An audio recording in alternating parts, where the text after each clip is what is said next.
Glória a Jesus. Irmãos, abriram nossas Bíblias em João capítulo 15. Evangelho de João capítulo 15.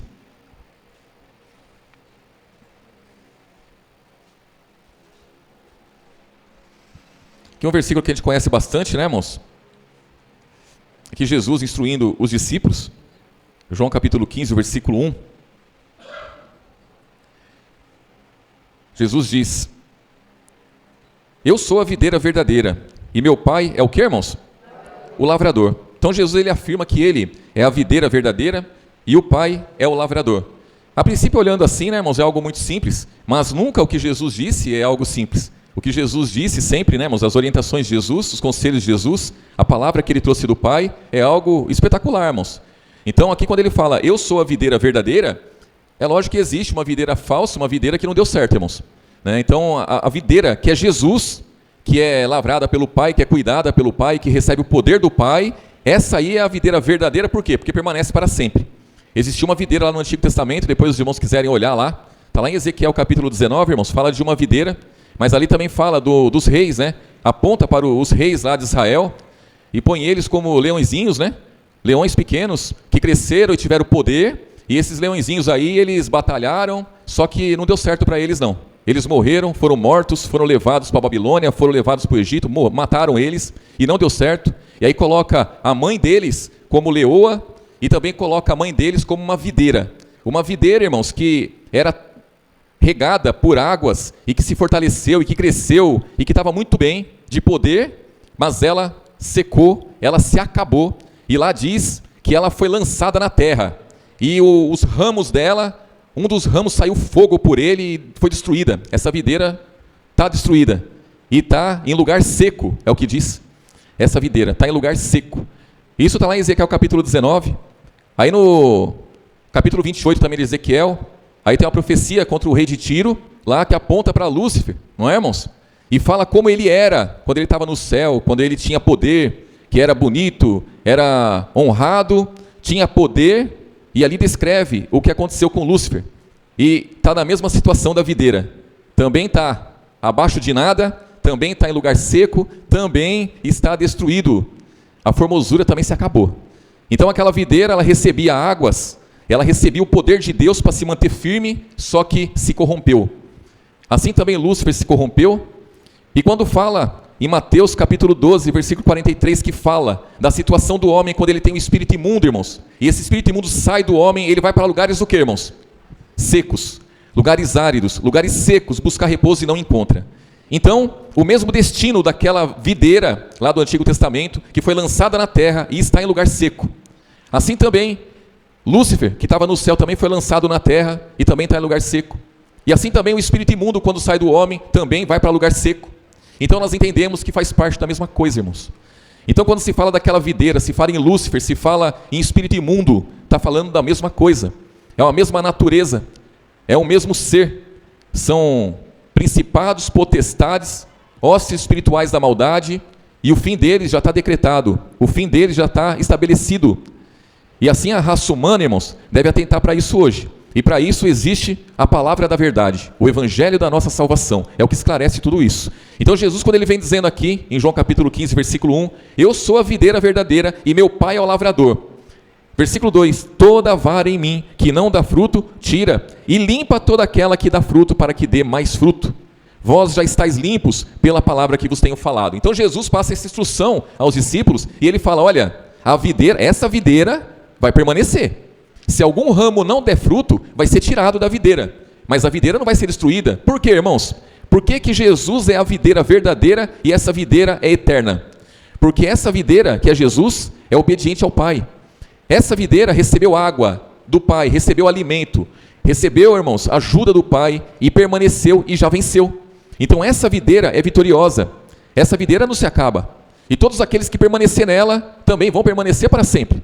Também vão passar a eternidade com aquele que é obediente, com aquele que tem poder, irmãos.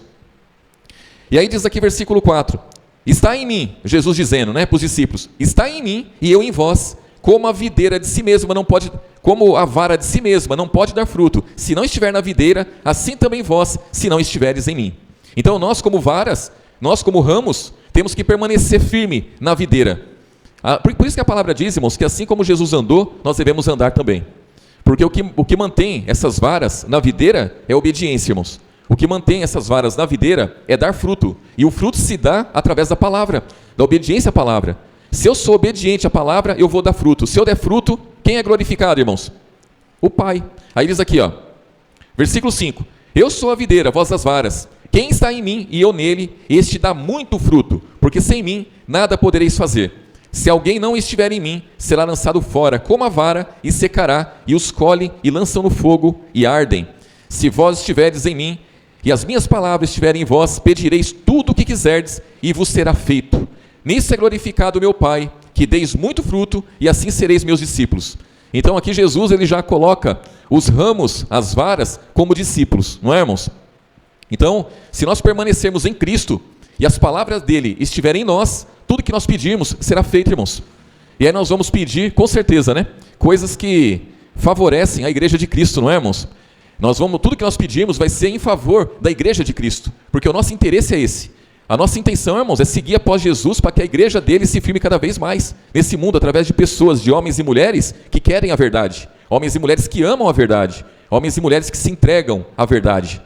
E aí vai dizendo aqui, versículo 9: como o Pai me amou, também eu vos amei a vós. Permanecei no meu amor. Se guardardes os meus mandamentos, permanecerei no meu amor. Do mesmo modo que eu tenho guardado os mandamentos de meu Pai e permaneço no seu amor. Tenho-vos dito isso para que a minha alegria permaneça em vós e a vossa alegria seja completa. E aí os irmãos podem falar, né, irmãos? Os irmãos podem falar assim, mas nesse mundo, como que o cristão vai ser alegre nesse mundo? Com tanta luta, com tanta tribulação, com tanta coisa ruim que tem aqui, é impossível ser alegre, ser feliz, ser contente nesse mundo. É certo, irmãos, que se nós olharmos para as coisas do mundo, nós vamos entrar em depressão. Se nós olharmos para as coisas do mundo, nós vamos ficar tristes. Mas se nós olharmos para Jesus, se olharmos para as coisas do alto, para as promessas que ele fez, se olharmos para a sua palavra, nós vamos ver que tudo se cumpre. Tudo está do jeito que está escrito. Tudo é verdade, nada é mentira. Nós vamos ver, irmãos, que se nós estamos de pé, é pelo poder de Deus, não é por nosso poder. A vara não pode de nada de si própria, se não estiver na videira. E assim também nós. Então tudo que nós conquistamos, tudo que nós conseguimos, nós temos que pensar, é pelo poder de Deus. Deus está comigo. Porque se ele não estivesse, não teria conseguido. E pode ser a mínima coisa, irmãos. Se nós olharmos lá no Antigo Testamento, nós vamos ver situações lá, os homens não tinham Jesus, e a gente vê o que acontecia com eles. E conosco não é assim, irmãos. Então Jesus ele tem cuidado de nós. Ele tem nos ajudado em tudo. E aí diz aqui, versículo 11. Tenho-vos dito isso para que a minha alegria permaneça em vós, e a vossa alegria seja completa. O meu mandamento é este, que vos ameis uns aos outros, assim como eu vos amei. Ninguém tem maior amor do que este, de dar a alguém a sua vida pelos seus amigos. Vós sereis meus amigos, se fizerdes o que eu vos mando. Então a obediência, irmãos, a verdade, nos torna amigos de Deus. Muitos podem dizer, né? Eu não sou mais servo, eu sou amigo de Deus. Eu sou filho de Deus. Irmãos, o filho só é filho porque é obediente, o amigo só é amigo porque é obediente. Quando se deixarmos de ser obediente, deixamos de ser amigo, deixamos de ser filhos. Aí diz aqui, versículo 15. Já vos não chamarei servos, porque o servo não sabe o que faz o seu senhor, mas tenho-vos chamado amigos, porque tudo quanto ouvi de meu Pai vos tenho feito conhecer. Irmãos, por que Jesus tornou conhecido tudo que ele trouxe do Pai? Por que Jesus fez conhecer tudo que o Pai disse para ele, irmãos?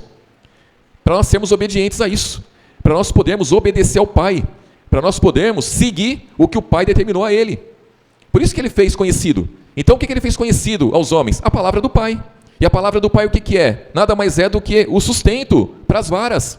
É o sustento para a videira. Então a videira está de pé porque o Pai cuida. E as varas estão firmes por quê? Estão na videira. Então se não existir essa obediência, irmãos, sem condições. O primeiro a ser obediente, quem foi? Jesus. Não foi os homens. Jesus foi o primeiro a provar a obediência ali, ser obediente até a morte. E aí cada um de nós também temos que ser obedientes. Do contrário, saímos da videira. E aí diz aqui, versículo 17. Isso vos mando, que vos ameis uns aos outros. Se o mundo vos aborrece, sabei que primeiro do que a vós me aborreceu a mim. Se vós fosses do mundo, o mundo amaria o que era seu. Mas porque não sois do mundo, antes eu vos escolhi do mundo, por isso é que o mundo vos aborrece. Então quando se fala, eu sou um escolhido, o irmão é um escolhido, é por quê? Porque é separado, irmãos. É escolhido do mundo, é tirado do mundo. Todo aquele que é tirado do mundo é um escolhido. Não é, irmãos? Então, todo aquele que é tirado do mundo é um escolhido de Deus. Se a pessoa não foi tirada do mundo, não é escolhido de Deus. Escolhido não é preferido, irmãos. Escolhido é separado, é tirado. Estávamos em trevas, fomos trazidos para a luz. Estávamos em pecado, não estamos mais. Hoje pertencemos ao reino de Deus. Do pecado nós passamos para a obediência à verdade. É uma mudança drástica, não é, irmãos? Não é? Do pecado para a obediência à verdade, irmãos? Por que do pecado para a obediência à verdade? Porque aquele que está em pecado, ele está praticando iniquidade. Aquele que está em pecado, ele está andando segundo as próprias vontades, segundo os próprios desejos, segundo a vontade própria. Quando ele sai do pecado, ele deixa de andar segundo as vontades próprias e passa a obedecer o Evangelho, passa a obedecer a palavra da verdade. Então a obediência faz toda a diferença na vida do ser humano, irmãos. E aí vai dizendo aqui, ó, versículo 20. Lembrai-vos da palavra que vos disse, não é o servo maior do que o seu senhor. Se a mim me perseguiram, também vos perseguirão a vós. Se guardarem a minha palavra, também guardarão a de quem, irmãos? A dos discípulos, né? E hoje somos nós. Então, se as pessoas não guardam aquilo que nós pregamos, não estão guardando a palavra de quem, irmãos? A nossa? Não, a do Pai, a de Jesus. Então, quando você prega a palavra da verdade, a pessoa não crê, a pessoa não aceita, ela está rejeitando, não é a nós. Ela está rejeitando a Deus. Ela está rejeitando a Jesus. Então, muitas vezes ela pode pensar assim, eu não estou nem aí para o que ele está falando. Eu não estou nem aí para o que ela está falando. Não é? Na verdade, essa pessoa, ela está rejeitando ao que Deus está falando. Porque Deus enviou homens, e ele foi o primeiro homem, né, irmãos, nesse mundo a pregar a verdade. Porque Deus se fez homem e veio, Jesus se manifestou como homem e pregou a verdade. Foi o primeiro que pregou a verdade. E também foi o primeiro que, como homem, foi obediente. E foi o primeiro que, como homem, venceu a lei, venceu o pecado, venceu a morte. E hoje, nós estamos aí. Ele disse quando ele veio ao mundo, eu sou a luz do mundo.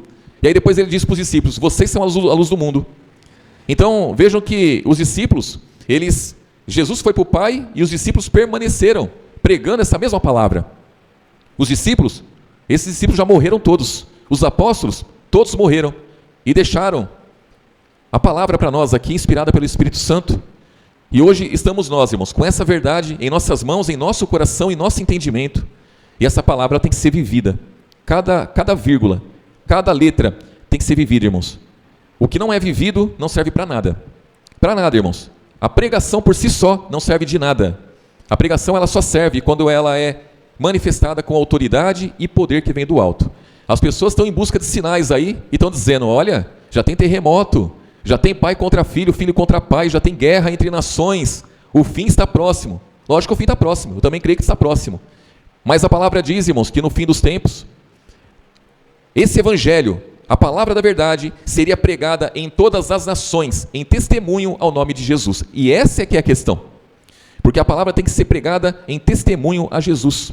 Então aquele que prega, ele tem que pregar essa palavra com a conduta de Jesus, com o caráter de Jesus, com a mente de Jesus. Não é essa ladainha que se prega aí hoje. Não é essa salada que se faz aí, que pega o Novo Testamento, mistura com o Antigo e põe uma cerejinha ali, está tudo certo. Não é isso não, irmãos. É a palavra pura e verdadeira. E é a palavra que muitos não querem, muitos rejeitam, mas rejeitam a Deus. E vão dar conta disso, não é, irmãos? E aí diz aqui, versículo 23, irmãos. É no versículo 22, ó. Diz assim, se eu não viera, nem lhes houvera falado, não teriam pecado, mas agora não tem desculpa do seu pecado. Então, irmãos, não existe. Quando Jesus fala isso, aqui no versículo 22, irmãos, isso aqui está valendo até hoje. Valeu para aquela época e vale até hoje. Se Jesus não tivesse vindo, tudo bem, mas ele veio. E quando ele veio, a verdade se manifestou. Quando ele veio, a salvação se manifestou. Mas Jesus já morreu, ressuscitou, foi para o Pai. Cadê Jesus? Não está mais aqui. Nós estamos aqui. E aquele que não assumiu ainda essa responsabilidade, irmãos, também está negando ao Pai.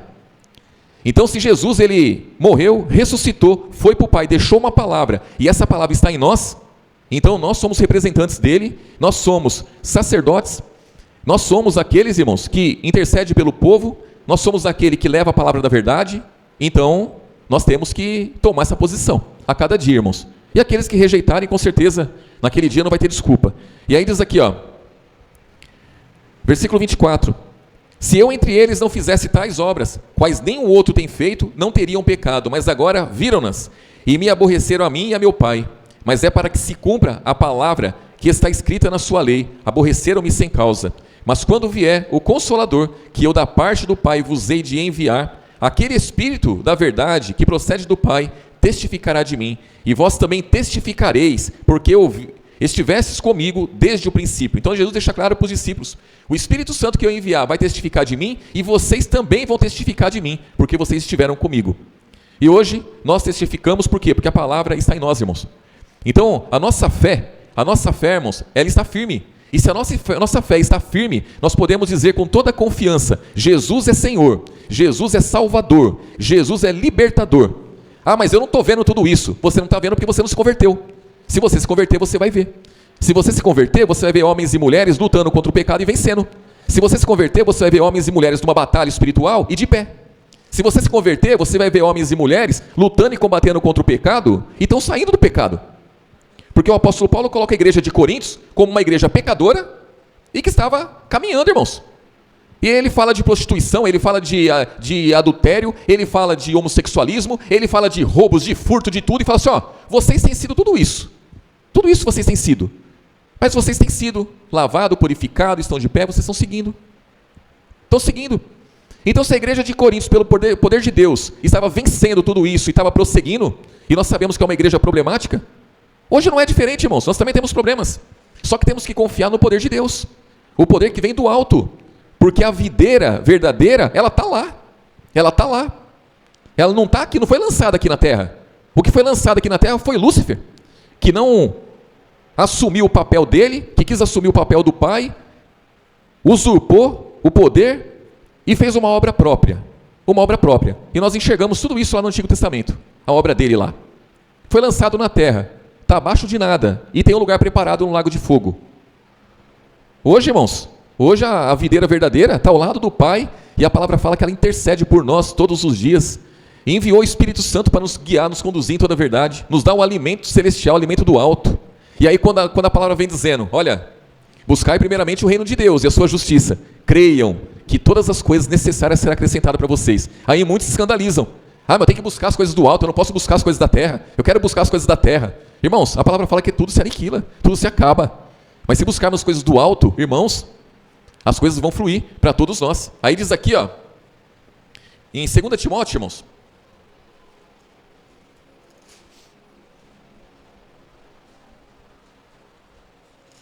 2 Timóteo, o capítulo 4, irmãos.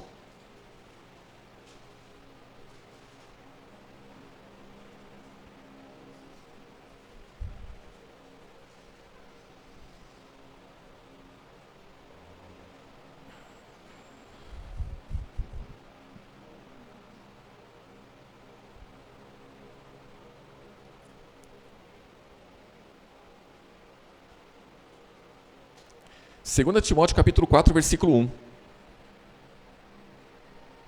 Você quer ver uma igreja firme, irmãos? Vocês querem ver uma igreja firme? Se nós pudéssemos ver a batalha espiritual, irmãos. Se nós conseguíssemos ver o tanto de demônio que está em nosso redor, querendo nos tragar, querendo acabar com a nossa vida, e eles lançando setas, dardos inflamados, com aquelas flechas miradas para nós assim, ó, e ele lançando aquelas flechas e o Espírito Santo nos protegendo em todo o tempo. Em todo o tempo. O diabo querendo induzir nossos filhos a se matar, a cometer tragédias, e o Espírito Santo conduzindo e cuidando deles. E aqueles maridos no mundo, e a irmã intercedendo por eles e orando por eles, e o diabo livrando eles do mal, muitas vezes, por conta da oração de um justo, por oração de muitos justos, né? Porque a palavra fala que a oração de um justo pode muitos seus efeitos. Pensa bem a oração da igreja toda, pelo povo que está no mundo e que muitas vezes rejeita a palavra, irmãos, mas que, de repente, lá na frente, eles vão se converter. E o apóstolo Paulo, como aquele que perseguiu a igreja, e ele assumiu isso daí, as defesas dele era o testemunho dele. Quando ele ia se defender a fé dele diante de uma autoridade, ele começava de que forma? Ele começava se expondo, ele começava mostrando o passado dele como tinha sido e a conversão dele a Cristo. Essa era a defesa. E aí, irmãos, ele fala, olha, desde o ventre da minha mãe, eu já era cuidado já por Deus. Por quê? Porque ele entende que Deus já enxergava uma conversão na vida dele.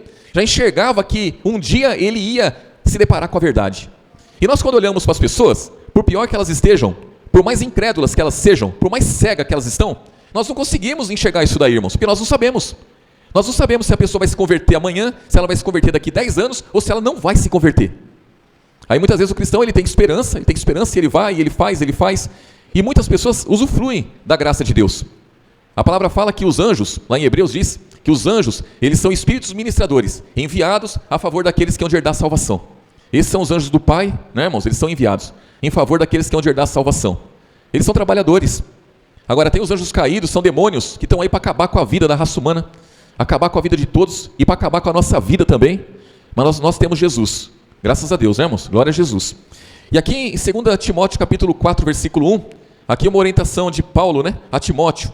E ele diz assim: conjuro-te, pois, diante de Deus e do Senhor Jesus Cristo, que há de julgar os vivos e os mortos na sua vinda e no seu reino, que pregues a palavra, instes a tempo, fora de tempo, redarguas, repreendas, exorte com toda longanimidade. E o que mais, irmãos?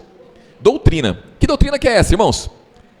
É o Evangelho, não é a doutrina doutrina de homens, não é essas coisas que a gente vê aí não, irmãos. A doutrina da minha igreja é assim, a doutrina da minha igreja é assado, a doutrina da minha igreja, não, essa aqui é a doutrina de Cristo, é o Evangelho, é o que o Evangelho estabelece por certo e ponto final, irmãos.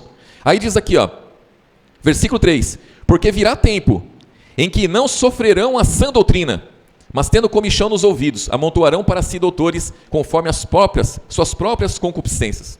Então quando fala sã doutrina, o que é uma sã doutrina, irmãos? É uma forma consciente de você obedecer a doutrina.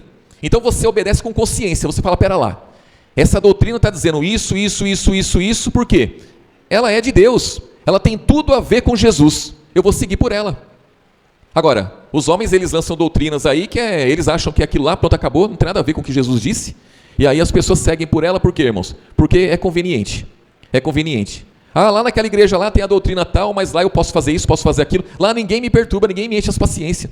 Ah, lá eu estou à vontade, lá eu vou, eu assisto o culto, vou embora para casa e pronto, acabou, ninguém cuida da minha vida.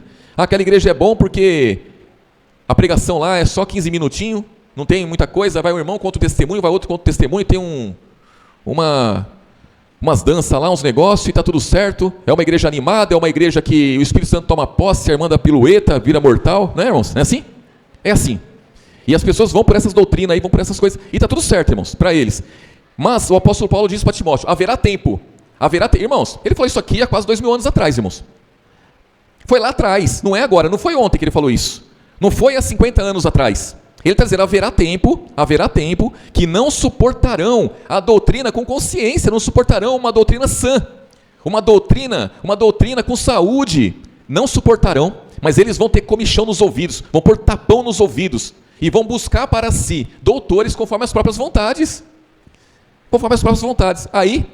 Aí eu falo, bom, vou abrir uma igreja e vou viver da obra, mas a minha igreja vai ser assim, sabe por quê? Porque vai encher de gente, vai encher. E é assim que as pessoas fazem, irmãos. Eles querem multidão, e multidão não tem nada a ver com Jesus. Nada a ver com Jesus. Jesus ele prega aos discípulos, ele passa as revelações aos discípulos, é dos discípulos que ele cuida. A multidão nunca aceitou ser cuidada por Jesus. Só quando ele multiplicou os pães e peixes lá, e deu pão e peixe para todo mundo comer, e eles foram embora, na desobediência, e não seguiram Jesus. Aquele povo que seguia Jesus, que eram com certeza mais de 100 discípulos que seguia Jesus ali, onde ele ia, eles eram fiéis, estavam junto com Jesus, para ver os sinais que Jesus fazia, para ouvir a palavra que Jesus falava, por quê? Porque ele pregava com autoridade. Só que esses daí, a hora que Jesus falou assim, ó, quem não se alimentar de mim, não tem parte comigo, foram tudo embora, irmãos. Sumiu todo, só ficou os 12. Então a multidão nunca teve nada a ver com Jesus. A multidão viu as obras que Jesus fez naquele dia, não vão ter desculpa. Hoje a multidão está aí no mundo, está vendo a ladainha que tem no mundo, aí no sistema religioso, só que a verdade está sendo pregada. Seja na igreja, sendo na vida de cada irmão aí no dia a dia, está sendo pregada. Com certeza vários irmãos espalhados por todo o mundo aí, que vive essa palavra, que vive a doutrina pura e verdadeira, a palavra está sendo pregada, em todo o país, em todo lugar, por todo o mundo, irmãos. Nunca deixou de ser pregada essa palavra, nunca deixou. Ah, o Senhor lá do Antigo Testamento, ficou milhares de anos sem se manifestar ao povo. Problema dele, Jesus se manifestou. Ele se manifestou, a partir do momento que ele se manifestou, todos tiveram oportunidade. O Deus do Antigo Testamento, ele ficou muito tempo sem se manifestar, sem manifestar obra nenhuma, ficou que oculto ali ao povo de Israel. Problema dele, irmãos.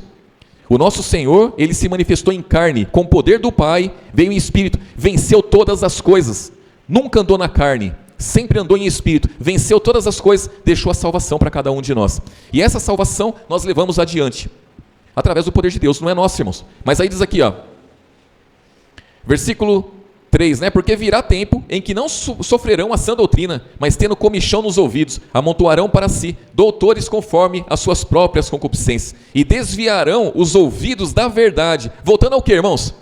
As fábulas, as historinhas. Voltando às historinhas, irmãos. Você vê que os pregadores hoje, eles se firmam nas historinhas lá do Antigo Testamento, aquela ladainha que tem lá. Eles se espelham em homens e pregam a palavra como se o poder viesse dali. É o poder de Sansão, é o poder de Abraão, é a fé de Abraão. Irmãos, Jesus é o autor e consumador da fé. A pessoa que quer ter a fé de Abraão, fica lá com a fé de Abraão, vai ter a fé de Abraão. Pega o seu filho também, vai lá e põe lá para ser morto também. Sacrifica ele também, oferece ele como holocausto, como Abraão quis fazer. Faz todas essas coisas. Jesus não, Jesus ele é o autor. Então quer dizer, a fé começa por ele, termina nele, irmãos. É a fé verdadeira, é a fé genuína, Jesus. Lá no Antigo Testamento tinha sacerdote lá, que intercedia pelo povo. Jesus, ele sim é o sumo sacerdote, é aquele que intercede por nós e ele é verdadeiro. Vamos finalizar? Vamos terminar aqui, irmãos, ó. Versículo 4, né? E desviarão os ouvidos da verdade voltando às fábulas, mas tu, sê sóbrio em tudo, sofre as aflições, faz a obra de um evangelista, cumpre o teu ministério. Então o conselho do apóstolo Paulo a Timóteo é, cumpre o teu ministério. Tem muitos que não vão querer ouvir, eles vão tapar os ouvidos para a palavra que sai da sua boca, mas se ponha firme ali, não desista, não desista. Aqui em Hebreus, irmãos, capítulo 4,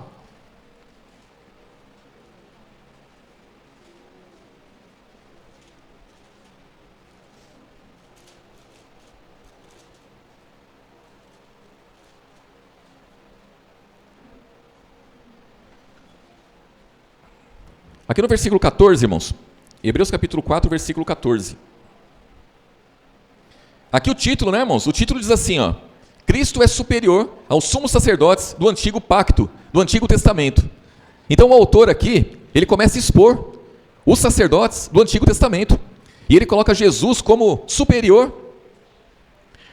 Aí no versículo 14 ele diz: visto que temos um grande sumo sacerdote, Jesus, Filho de Deus, que penetrou nos céus, quer dizer, foi para o céu, ele conseguiu chegar lá de novo. Retenhamos firmemente a nossa confissão. Irmãos, quando fala que penetrou nos céus, é porque os céus não estavam liberados, não tinha acesso ao céu, o céu não estava liberado, tinha um véu, tinha uma barreira entre os homens e Deus, o céu não estava aberto para todos. Quando Jesus ele ressuscitou, o véu do templo rasgou de alto a baixo. Então, assim, a figura do templo, que os dois santuários, eles foram livres, né, do véu ali, foram liberados, porque ao outro santuário só o sumo sacerdote uma vez por ano podia entrar, no outro constantemente se entrava. A hora que o véu rasgou, livrou o acesso. Assim também o céu. Então Jesus penetrou nos céus, através do quê? Da sua santidade, do seu ministério, a obediência de Jesus. Então ele voltou lá para o Pai, e aí diz aqui, ó, versículo 15, porque não temos um sumo sacerdote que não possa compadecer-se das nossas fraquezas, porém um que, como nós, em tudo foi tentado, mas sem pecado. Cheguemos, pois, com confiança ao trono da graça, para que possamos alcançar misericórdia e achar graça, a fim de sermos ajudados em tempo oportuno. Então nós temos que crer que Jesus é um grande sumo sacerdote, um intercessor, aquele que nos ajuda em tudo. Temos que crer que existe um trono, que nós temos que chegar nele com confiança, e o diabo está aí para lançar a desconfiança no cristão, está aí para lançar a dúvida no cristão, e o cristão tem que se manter firme com todas as armas espirituais para poder vencer o maligno, para poder manter a esperança, a confiança, para poder manter a fé, para poder manter a disposição de chegar nesse trono aí e falar: Senhor, me ajuda, me socorre nisso. E aí também entender, irmãos, que era um tempo oportuno. Então não era o nosso tempo, era o tempo dele, glória a Jesus. Mas aqui no capítulo 5, seguindo aí, ó, no versículo 1, próximo versículo vai dizer assim: porque todo sumo sacerdote tomado dentre os homens. Irmãos, quais foram os sumos sacerdotes que foram tomados dentre os homens? Os lá do Antigo Testamento. Do Antigo Testamento. é constituído a favor dos homens nas coisas concernentes a Deus, para que ofereça dons e sacrifícios pelos pecados, e possa compadecer-se eternamente dos ignorantes e errados, pois também ele mesmo está rodeado do quê, irmãos? Então, aqui o autor está dizendo assim, ó, os sacerdotes lá do Antigo Testamento, eles intercediam pelos homens a Deus, e eles ofereciam sacrifícios. Então o homem lá pecava o ano inteiro, quando chegava no final do ano, lá numa data lá, pegava e oferecia os animais lá, por conta do pecado do povo, e aí os sumos sacerdotes falavam assim, coitado desse povo, o povo é pecador, toma esse animalzinho aqui, Senhor, porque eles pecam, eles são fracos, mas eu também sou pecador, eu também me prostituo, também sou adúltero, eu sou tudo isso, sou sacerdote, mas sou tudo isso, então tome o meu animalzinho também aqui, porque eu também preciso oferecer um animalzinho. Então os sacerdotes lá eram tudo prostituto, eram homens errados, o povo era ignorante porque não conhecia a verdade, mas eles também não conheciam, e aí podem falar assim, mas Salomão era o homem mais sábio, também não conhecia, também era ignorante. Olha que coisa, irmãos, Salomão era ignorante, Salomão não conhecia a verdade, João Batista era maior que Salomão e ninguém sabe disso, mas Jesus disse, e o menor no reino dos céus é maior que todos eles. Olha que coisa, irmãos, então vocês podem ser maior que eles, eu posso ser maior que eles, basta ser obediente à verdade, irmãos. Fazer parte do reino dos céus, irmãos, no mundo material, irmãos, no mundo material nós não vamos ser honrados não, mas no espiritual, irmãos, se vocês conseguissem ver o poder que está sobre a vida de vocês, se eu conseguisse ver o poder que estava sobre a minha vida, irmãos, a gente ia viver com um sorriso lá atrás da orelha lá, irmãos, felizes, contentes, não é, irmãos? É. E aí diz aqui, ó, versículo 3, e por essa causa deve ele, tanto pelo povo, como também por si mesmo, fazer oferta pelos pecados. Então, aí continua aqui, né, irmãos, falando deles, né? Mas uma coisa é certa, irmãos, Jesus, ele se ofereceu. Jesus, ele não veio matar um carneiro, não veio matar um boi, ele não veio matar nada, ele não veio matar animal nenhum pelos pecados dele. Ele veio com santidade, ele veio com sinceridade. Irmãos, ele venceu tudo por amor de cada um de nós, pelo amor do mundo. O mundo inteiro tem oportunidade, irmãos, oportunidade da salvação, oportunidade da libertação. Até aqueles homens, esses sacerdotes do Antigo Testamento, que não conheciam a verdade, que também estavam em pecado, também estavam em trevas, esses homens tiveram oportunidade também através de Jesus. E o Novo Testamento vem esclarecendo isso. Então o Novo Testamento, irmãos, esclarece muito a mente do ser humano, para que o ser humano possa ter a mente de Cristo, para que possa seguir adiante, dando passos firmes rumo à salvação, irmãos. O mundo precisa disso, nós precisamos dessa palavra a cada dia, não podemos desprezar os ardis de Satanás. O diabo, ele tem flecha, dardos inflamados, ele tem um arco aparelhado e está disposto, irmãos, a acabar com a vida de todos, inclusive com a nossa. Então cabe a cada um de nós nos revestir, mas a palavra é clara, né, irmãos? Quando Jesus fala, né? Olha, diante de tudo isso que eu disse para vocês, eu estou dizendo que eu sou a videira verdadeira, eu estou dizendo que meu pai é o lavrador, eu estou dizendo que vocês devem dar fruto para glorificar o Pai, mas eu digo também para vocês, vocês devem amar uns aos outros. Então a comunhão do corpo de Cristo, irmãos, isso aí é muito importante na caminhada, é importante para os demônios ver que a igreja de Cristo está firme, os irmãos estão firmes, e ele vai pensar duas vezes antes de investir contra um irmão do jeito que eles fazem, porque os demônios não são todos iguais, não são, irmãos. Tem demônios mais fracos, demônios mais fortes, tem hierarquia entre eles, irmãos, tem hierarquia entre eles. Não deixe que os demônios mais ralé acabem com a vida, irmãos, porque os que fazem essas coisas que a gente vê no mundo aí, são os demônios ralé, são os demônios fraquinhos, que operam na bebedeira, na prostituição, são os mais fraquinhos, irmãos, nas mentiras, é os fraquinhos. Os mais fortes operam onde, irmãos? Entra na mente da pessoa, faz com que ela tome atitudes que levem multidão após elas.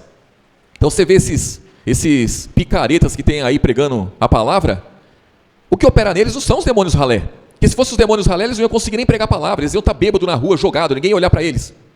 Mas não, são um povo que se mostra intelectual, que se mostra inteligente, que se mostra tem boa aparência, e arrasta a multidão após eles. Aí o cristão não toma cuidado? Não toma cuidado, irmãos, vai ser atacado, vai ser afligido, porque imagina um cidadão desse, o poder que ele tem, com os demônios lá operando na vida dele, fazendo sinais, prodígios, maravilhas. E se o cristão não toma cuidado, deixa de olhar para a palavra, vai olhar para YouTube, vai olhar para... Irmãos, vai se alimentar do que não presta. Quando pensa que não está se desviando da verdade, está abandonando a doutrina de Cristo, está voltando às fábulas, está indo lá. Mas eu não acho que Moisés foi obrigado a ouvir a pregação de Jesus para se converter. Então, se Moisés não deu crédito a Jesus, foi para o inferno? Não foi ainda não, ele vai para o lago de fogo. Ué, é simples assim. Todo aquele que não deu crédito à pregação de Jesus vai para o lago de fogo, irmãos, junto com os demônios e com o Lúcifer. Isso é certo. Então, Jesus é o nosso exemplo, né, irmãos? Temos que seguir após ele, amém, irmãos? E lutar cada dia, mantendo a alegria de Cristo em nossas vidas, irmãos. Amém? Jesus abençoe a todos. Vamos orar, agradecer a Jesus.